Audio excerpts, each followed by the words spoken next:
This song's called Alice's Restaurant. It's about Alice and the restaurant. But Alice's Restaurant is not the name of the restaurant, that's just the name of the song. And that's why I called the song Alice's Restaurant.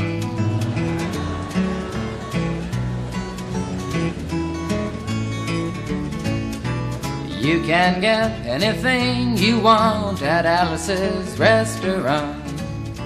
You can get anything you want at Alice's Restaurant. Walk right in, it's around the back, just a half a mile from the railroad track. And you can get anything you want at Alice's Restaurant.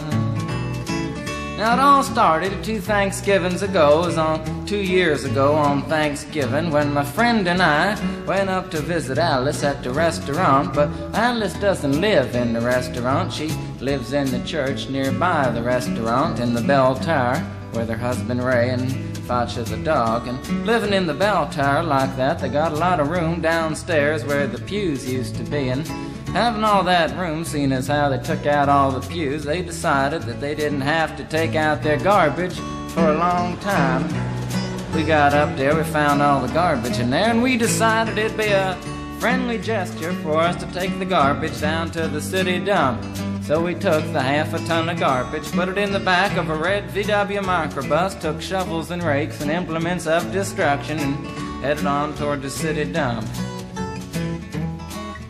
Well, we got there, and there's a big sign and a chain across the dump saying closed on Thanksgiving, and we had never heard of a dump closed on Thanksgiving before, and with tears in our eyes we drove off into the sunset looking for another place to put the garbage.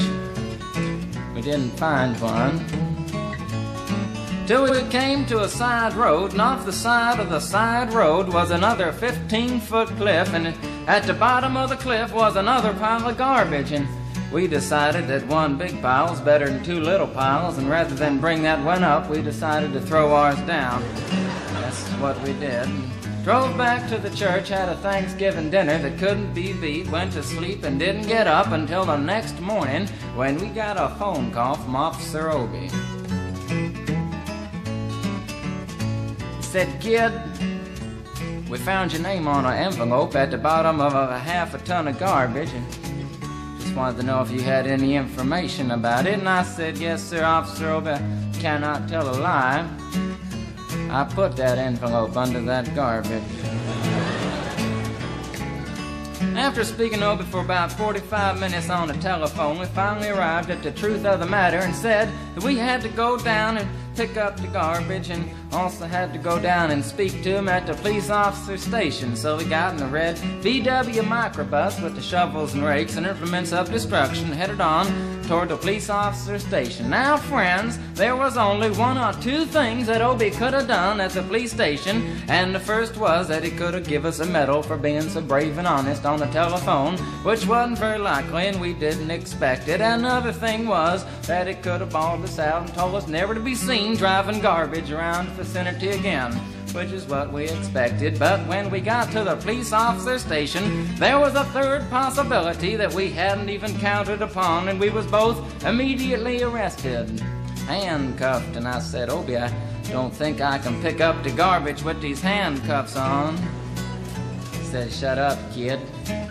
Get in the back of the patrol car," and that's what we did. Sat in the back of the patrol car and drove to the, quote, "scene of the crime," unquote. I want to tell you about the town of Stockbridge, Massachusetts, where this happened. Here they got 3 stop signs, 2 police officers and 1 police car. But when we got to the scene of the crime, there was 5 police officers and 3 police cars, being the biggest crime of the last 50 years, and everybody wanted to get in the newspaper story about it. and they was using up all kinds of cop equipment that they had hanging around the police officer station.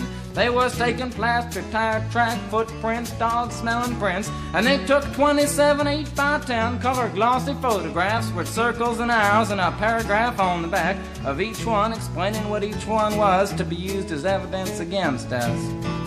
Took pictures of the approach, the getaway, the northwest corner, the southwest corner, and that's not to mention the aerial photography. After the ordeal, we went back to the jail. Obie said he was going to put us in the cell. Said, "Kid, I'm going to put you in the cell. I want your wallet and your belt." And I said, "Obie, I can understand you want my wallet so I don't have any money to spend in the cell, but what do you want my belt for?" And it said, "Kid, we don't want any hangings." I said, "Obie, did you think I was going to hang myself for littering?" Obie said he was making sure, and friends Obie was, 'cause he took out the toilet seat so I couldn't hit myself over the head and drown. And he took out the toilet paper so I couldn't bend the bars, roll the toilet paper out the window, slide down the roll and have an escape. Obie was making sure, and it was about 4 or 5 hours later that Alice, remember Alice? It's a song about Alice.